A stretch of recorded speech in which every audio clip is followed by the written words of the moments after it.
Hi there! In this video I'm going to unbox my new Z6 mirrorless camera and talk about my reasons for buying it.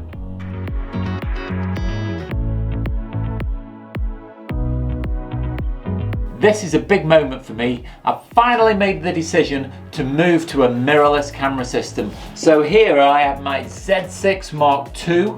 It's not going to straight away replace my D850 SLR. I want to keep the two running side by side while I get used to this system. But in this video I'm going to unbox this. I'm going to tell you the reasons why I made the decision to buy this camera.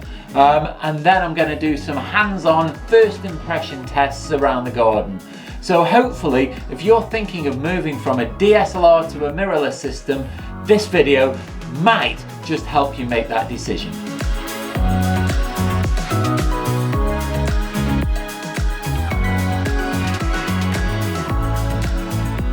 So I'm not going to take ages unboxing this. You see some unboxing videos on YouTube that take 10 minutes. I'm going to get the thing out and then I'm going to start talking about it. So let's get in here straight away. So in the box that it comes in, there's the camera itself and the lens, and there's also this little box which is the FTZ adapter. I'll get onto that in a minute. So first up, let's get into the camera box and see the main event. So we've got on the top some manuals. We can get rid of those, we don't need those at the moment. This is what we're waiting for. So we've got the camera.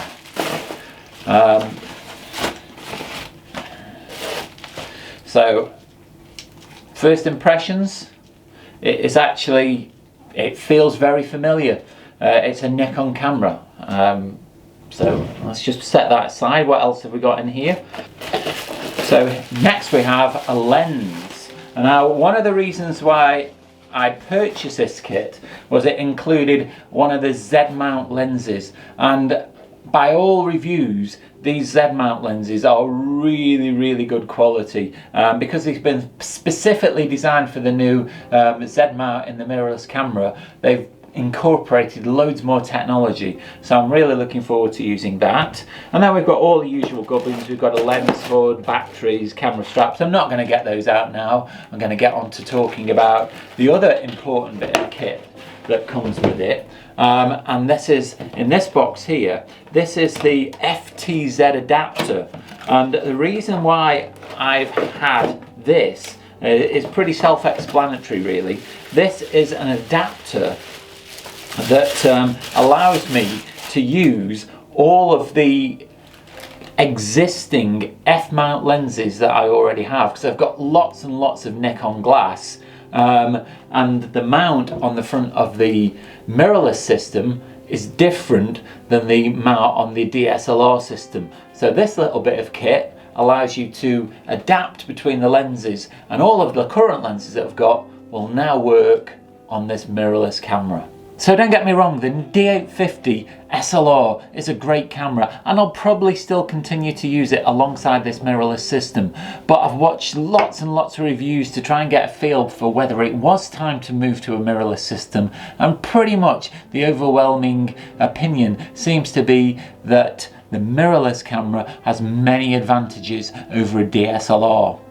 Now, I didn't come to this decision lightly because I've bought this completely with my own money. I'm not sponsored or I've not got this sent to me, so I'm just like any ordinary camera user that has to weigh up the decision before spending a lot of money on a system. So I've watched lots of YouTube reviews and not all of them are glowing about this camera. Some people are fans of Nikon, some people aren't. There are other mirrorless camera brands about, particularly Canon and Sony. I've got very strong mirrorless cameras, but because of the lenses that I already own, that was one of the big factors that I decided to stick with Nikon.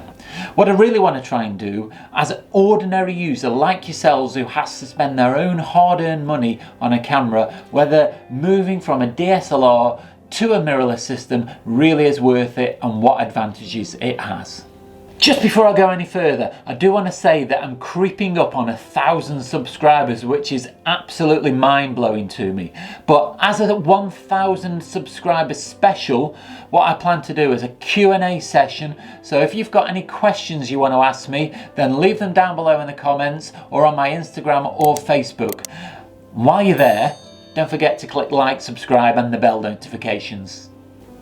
So while I was making the decision on whether to buy this camera or not, I made myself a for and against list. So let's put the fors up there and the againsts up there. So first of all, on the list up there, let's put the video capability of this camera. Now, on my D850, shooting video is not a great experience. The autofocus is absolutely almost useless. If you're trying to film yourself as a YouTuber using the D850, you just might as well not bother. It won't find you. But with this camera has face tracking that is really good. It also has animal tracking as well. So if you were taking videos of animals, it can do animals. So when I'm taking pictures of birds, that will also really be very, very useful. Now, while I'm mentioning the video capability as a for, I've also got to note a slight against. Now, I'll be using this to make YouTube videos, so it'll be great for taking B-roll, but I also want to try and film myself as I'm doing at the moment. And it would have been great if the screen fully articulated. At the moment, it tips up and it tips down that far, but it doesn't fully flip out so you can see it as you're looking at it from the front, and that would have been great from a YouTuber's point of view. Maybe in a future model that might happen. One of the very big factors that convinced me that I could move to the mirrorless system is the fact that this FTZ adapter is available, so all of my current lenses that have an F mount I can use with full functionality on this mirrorless camera. We come to another one that's got a bit of a for and a bit of an against with it.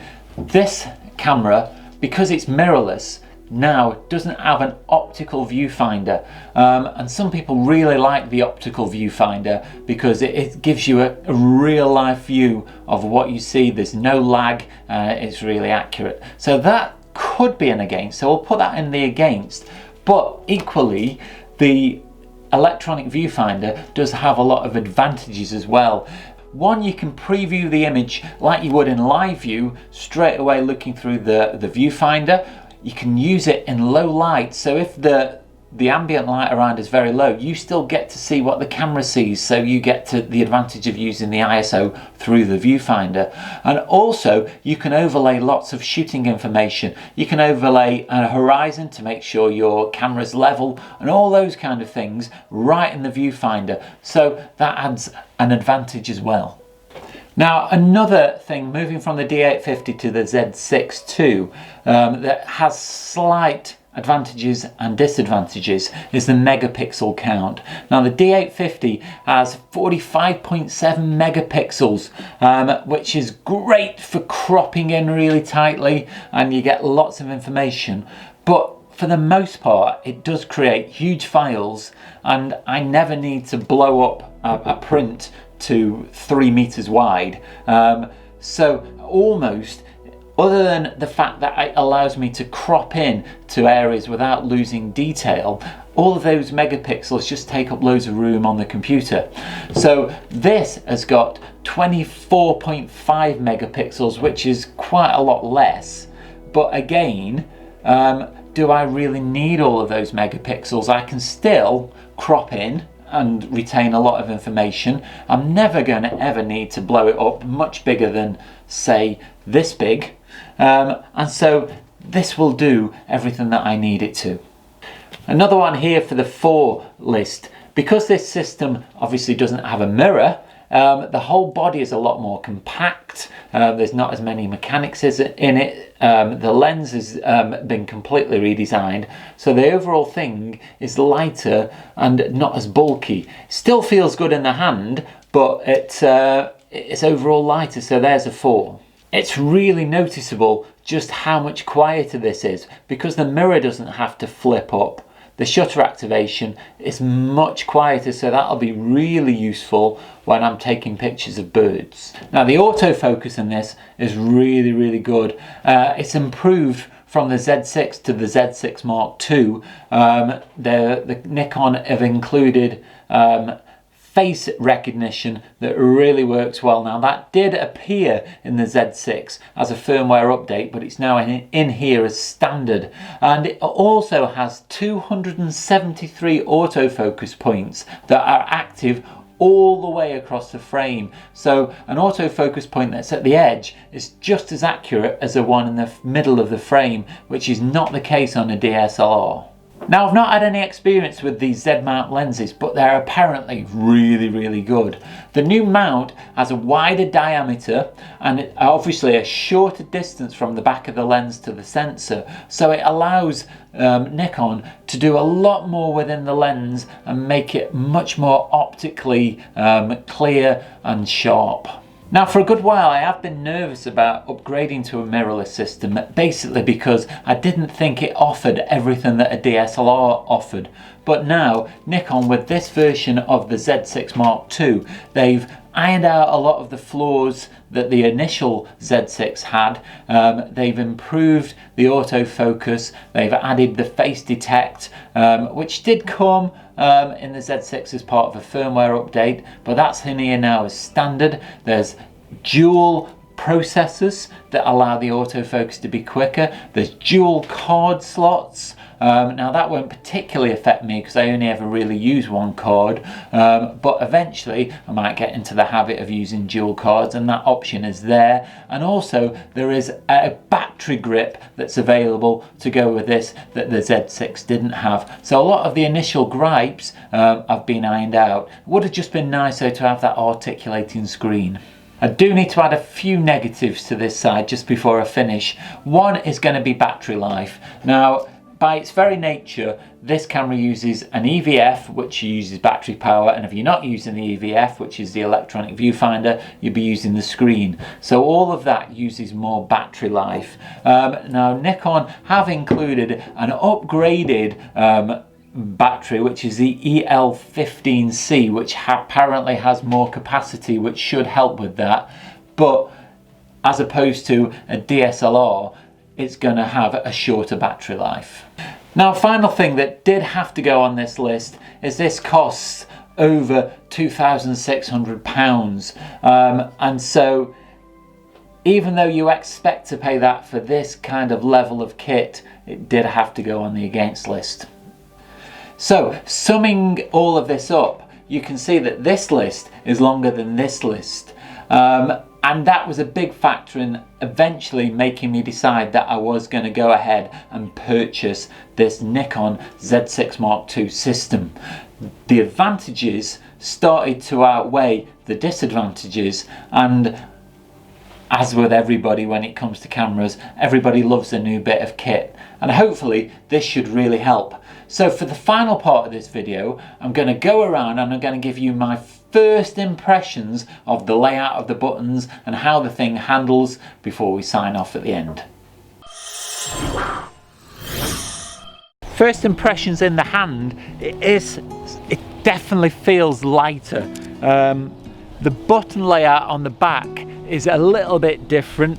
We lose all of the buttons down the side from the D850, and then most of them move onto the right hand side, and quite a lot more goes into the menu system. There is what is called an I menu, where all of the main functions are accessed from, which is quite handy. That's quite nice, and definitely notice straight away just how much quieter the shutter is. That's really noticeable on first glance. So I'm filming this on the Z6 Mark II just to see how the autofocus manages to lock onto my face. So I'll move around in the frame. Hopefully the focus tracking is locking onto my face wherever I go. Let's come back in close to frame, see how it copes with that. So I'm really happy with that. You can see from the footage that as I'm close to the camera, it locks onto my eye, and as I move away, it does come off the eye, but it stays on the face, and then as I come back closer to the camera, it locks on with the eye again. So that's really, really impressive.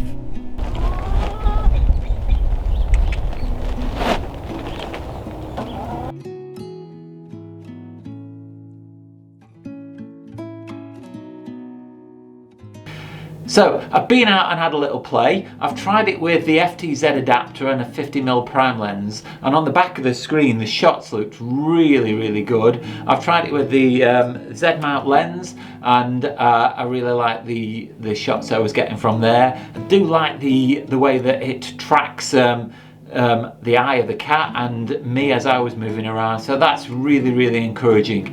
Obviously I'm going to have to live with this for a little bit.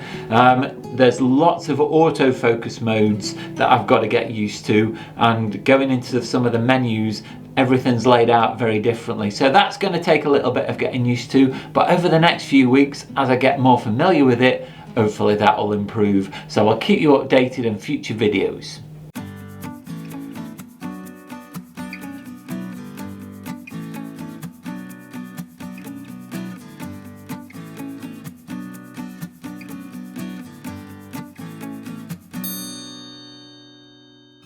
Now hopefully you found that really useful, and I've given you some insights on my decision process and buying this mirrorless camera. Now in future videos, when I get more familiar with it, I'm going to go more into how to use it and get the best from it. I'm also going to do a comparison between this and the D850, and I'm also going to start using it to do some bird shots and also do some landscape shots, so stay tuned for those. Don't forget to check out my Instagram, that's at Darrell Oakden Photography. There you can see sneak pics of photographs before they go into videos. You can also message me there, and don't forget to send me those questions for the Q&A 1000 subscribers special. Don't forget to click like, subscribe and the bell notifications, then you can be informed of all of my future content. Stay tuned and watch out for next week's video. That goes live at 4 o'clock on Sunday. But all that's left now is to say, stay safe, and I'll see you soon. I've finally made this. This is something worth upgrading to.